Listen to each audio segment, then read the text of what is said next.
Mesdames, Messieurs, merci. Tout ce qu'on a réussi à faire ensemble, c'est grâce à vous. Et un merci particulier pour les retraités. La première réunion de coordination du ministre des Sports actuel. À cette réunion, je lui avais soufflé de dire merci au personnel à la retraite. Nous faisons une formation de Bac+2. Nous formons des vacataires, plus de 1500 vacataires de l'éducation nationale. Et nous n'avons pas un enseignant de PS.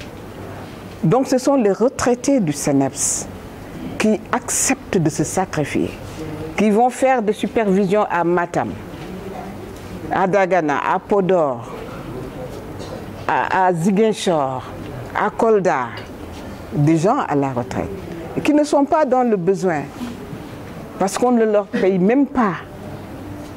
Donc, mais ils acceptent parce qu'ils croient en la formation. Ils savent que sans la formation, le CNEPS ne sera pas ce qu'il doit être.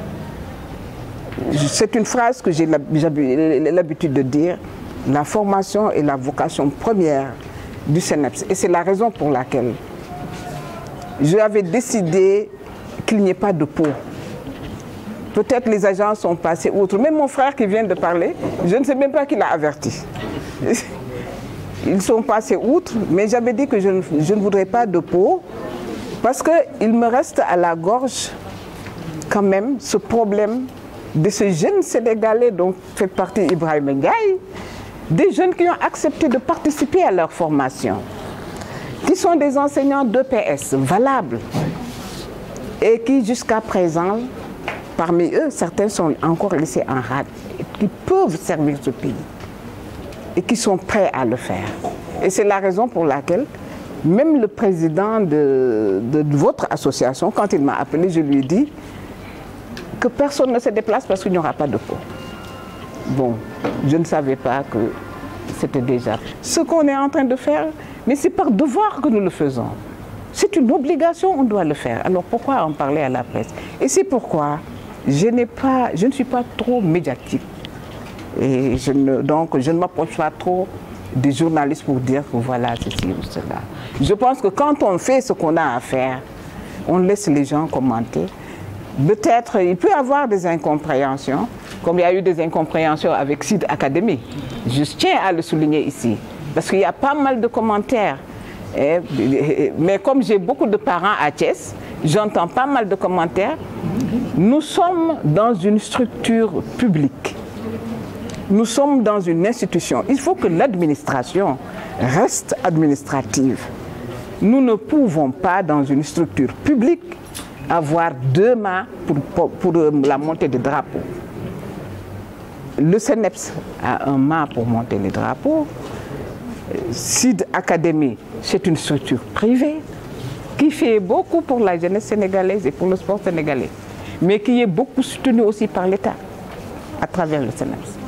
Donc si j'ai détruit ça, parce qu'ils disaient que Mme Sen est à la retraite, ils ont construit la convention qui nous lie à Sid Academy, ne permet pas à Sid Academy de poser une brique au CNEPS, sauf avec concertation profonde avec l'autorité du CNEPS. Je tenais vraiment à faire cette petite parenthèse-là pour faire cesser les commentaires.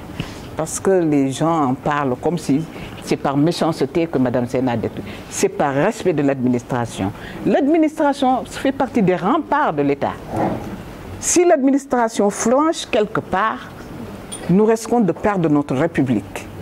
Je ne suis pas politicienne, je suis une pure administrative.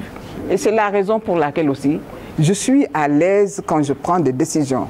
Je ne prends pas des décisions pour plaire à Mademba ou à Massamba. Je prends une décision pour défendre les intérêts de l'État. Parce que les intérêts de l'État, je considère, ce sont les intérêts de toute la population sénégalaise. Et mon raisonnement, c'est ça. C'est un poste qu'il mérite.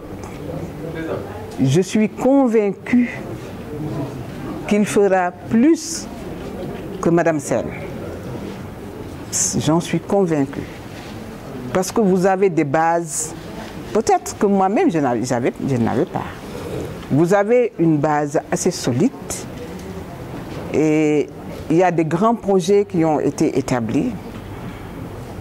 Et c'est pourquoi je tenais peut-être même à parler de la réhabilitation du CNEPS dans la passation de service. Parce qu'au-delà aussi de la formation, c'est un cadre de la pratique sportive, le CNEPS. C'est le lieu d'application de la politique sportive. Donc, quelles que soient les améliorations que nous avons amenées, il reste beaucoup à faire et l'État l'a compris. L'État l'a compris parce que lors d'une réunion avec le Conseil économique et social, Ngaïou Ba, le cinéaste, était le président de la commission jeunesse et sport. Mais quand j'ai parlé du CNEPS, c'est lui-même qui m'a dit « Madame, ce que vous venez de dire là, le président de la République va l'entendre. » Et les projets qui sont en train de se dessiner montrent qu'effectivement, le président de la République a bien entendu mes propos au niveau du Conseil économique et social et environnemental. Donc, Monsieur Diène, vous allez assurer la relève. Jox naa la leng yi di ñaan ñëpp mag ñi doon jàpp ba ñuy avancer ba def un pas ngeen jàppale ko ba ñu def 2-3 pas parce que c'est ça l'administration maa ngi ñaan